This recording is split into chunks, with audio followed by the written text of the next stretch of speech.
این داستان الکسه، یه مرد بلندقد با 2.5 متر قد و 510 کیلو وزن که یه روز تصمیم گرفت همه چی رو تغییر بده.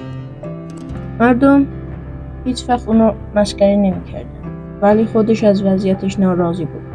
یه روز جلوی آینه وایساد و به خودش گفت دیگه از این به بعد خودم تصمیم میگیرم که چیکار کنم. هیچ کس نمیتونه منو تغییر بده. فقط خودم میتونم.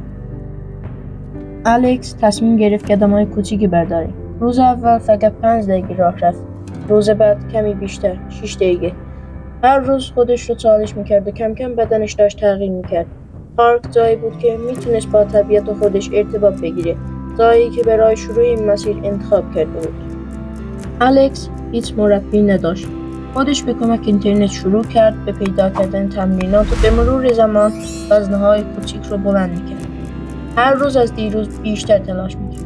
اینطور بود که بدنش هر روز قوی‌تر میشد. تغییر فقط توی ورزش نبود. الکس رژیم غذایش رو هم عوض کرد. غذاهای ناسالم رو کنار گذاشت و شروع کرد به خوردن وعده‌های سالم و مفید. هر لقمه‌ای که می‌خورد یه یادآوری بود که داره به هدفش نزدیک‌تر میشه. راه آسونی نبود. روزایی بود که خسته میشد و احساس میکرد دیگه نمیتونه ادامه بده. ولی هیچ وقت تسلیم نشد. به خودش میگفت فقط امروز باید از دیروزم بهتر باشم. اون به هر تلاش و عرقی که میریخت افتخار میکرد، چون میدونست که داره به هدفش نزدیکتر میشه. بعد از 2 سال تلاش بی‌وقفه، الکس به هدفش رسید. وزنش شد 250 کیلو و بدنش عضلانی و قوی. ولی مهمتر از همه این بود که او هر روز نسخه بهتری از خودش شد.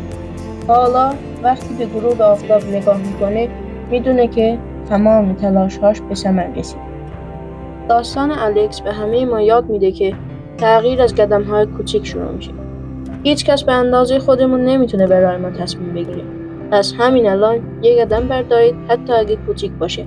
فقط کافیه هر روز از دیروز خودتون بهتر بشید.